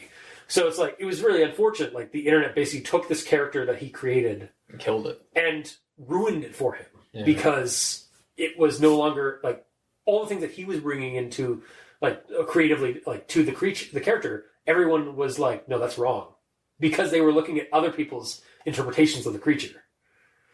And it's like, but he's the creator. He is creator. Yeah. I feel like the creator would be right. Yeah, I mean, like there is. It's so annoying too because like life is difficult because like there's death of the author, and there's also like I mean sometimes the author has like I feel like the author should have control over their property or over what they've created and stuff like that. And there's sometimes where it's like, you know what, death of the author because like this thing has become bigger than that. This is definitely one of those cases where it's like I feel like this is a bad thing that where like the death of the author happened and the person just lost complete control over their creation and they just gave up on it because it was too much of a hassle to try and get it back. So they just gave up on it and let the internet consume it. Yeah. And again, then we have like things like again like the guy who first created the first photos of Slenderman. got the rights now to Slenderman, and so like we now, so, like we were saying, like he's getting revenue for whenever like a big company makes it, but like what about the smaller guys? Well, yeah, because I mean, most of the rules for Slenderman were established by some of those early vlogs, like Marble Hornets or which one's Noah? Tribe 12. Tribe 12 or Everyman Hybrid. Everyman Hybrid. And other people, and again, like I think the other thing is like they never address what his name is. Like it's clearly that character, but they never it's never addressed as the Slender Man in some of those vlogs. It's like, Marble Hornets Hornets called the the operator. Yeah. And like I don't think, and like even like Everyman Hybrid, the one time they call him Slender Man when they're making a parody of a Slender Man thing. Yeah, because they wanted to do it for more hits.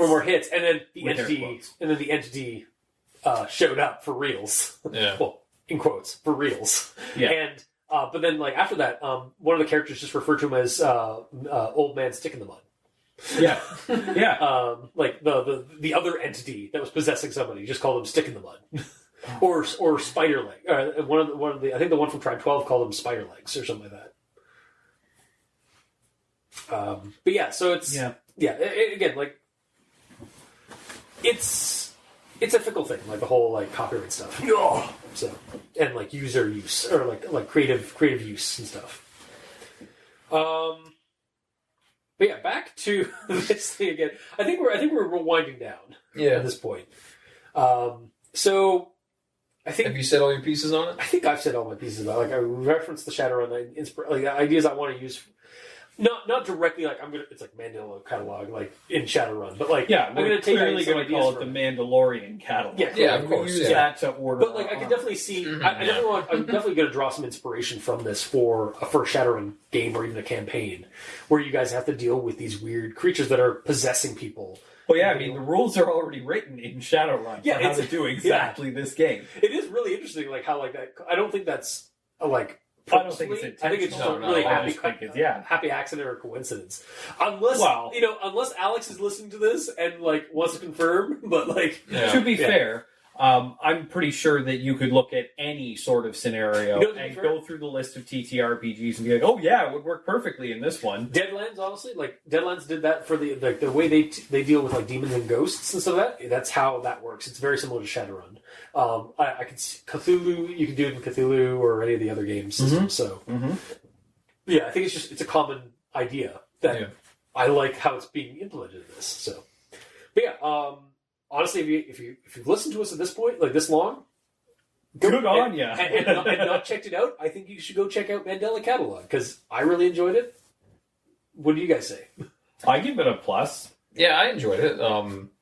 Again, like the quality of the work is really good, and you can see the passion that he has for this sort of thing. Yeah, and that's the other thing. Like there is like I love the support that this seems to be getting. Mm-hmm. Like you see all these indie games that have popped up as well, and again, I was just complaining about how like a bunch of people are making indie games and games off of like Siren Head and stuff. But in this case, like those games tend to be like independent or like just post on itch.io for like pay what you want or like free even games. And yeah, like the community is there and like helping them with like get like support this and like I am all supportive of this. Like this is such a cool little movement that's popped up, the analog horror. So I do highly recommend if you're going to watch it, do it with in a light controlled location. Yeah, dark. So do it in the dark. And I would recommend high fidelity headphones of some sort, like something noise canceling with a volume control on the wire, so that you can crank it up easy if you have to. Because there are a lot of really quiet parts, but there are some pretty loud parts too. So not as much as I expected. Not as much as I expected, but like, I was definitely expecting some to like. There's definitely moments where it's like it's gonna happen. There's gonna be a big like jarring like sound, but it's like, especially when it's really quiet. So it's like it's forcing the user to turn it up. So it's like okay, here comes the auditory jump scare. Here comes the jump scare. Yeah. But no, it was. But it didn't do that much. It did.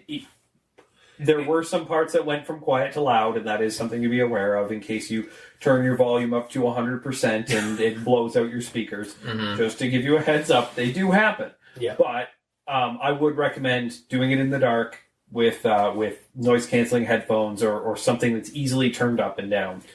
Because, There are some spots where the audio is intentionally garbled and quiet. Yeah. So if you want to catch those details, you got to be ready for all of that. Yeah. Or, click back and rewatch it repeatedly. Oh, yeah. I always forget that That's that a you can possibility. really do that. Yeah, we're not That's in not the the movie way- theater. Yeah, it's Well, a but YouTube if you channel. click back to do it, then sometimes that'll ruin your immersion. That's true. Yeah. Well, yeah. I mean, not for everybody, but for some. Yeah. So, I think all in all, recommend. Yeah. So, that has been this week's episode. And if more pops up, like in a decent amount, we'll probably do a volume 2 of this analog horror theater episode. Yeah, maybe this time next year. Yeah. Yep. So, that has been this week's episode. If you liked what you heard, or if you didn't, you can comment in the comments section below, wherever this gets posted, whether it be on Podbean, Facebook, YouTube, or Tumblr. You can also send us text.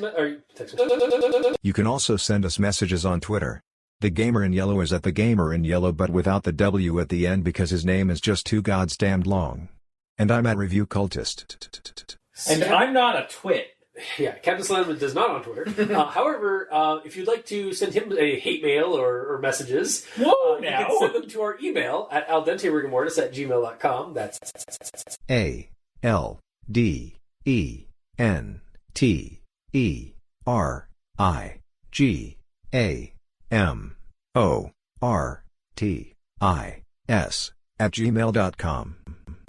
where you can also leave us suggestions for other creepypastas, analog horror series, spooky things. You creep it, we'll peep it. Yeah! That's That's our stupid new tagline. Yeah.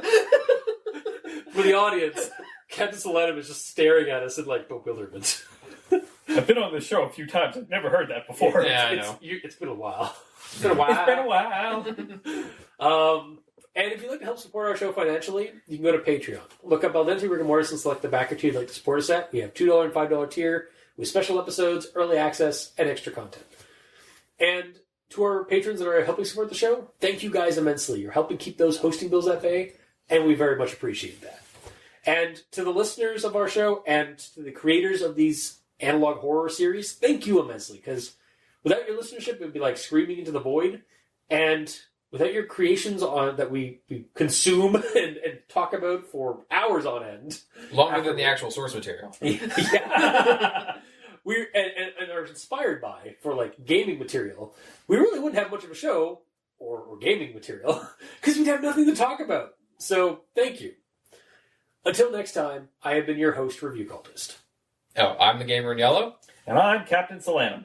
And this has been Al Dente Rigor Mortis presents Analog Horror Theater. Sleep well. Don't forget to like and subscribe and sign up for our OnlyFans.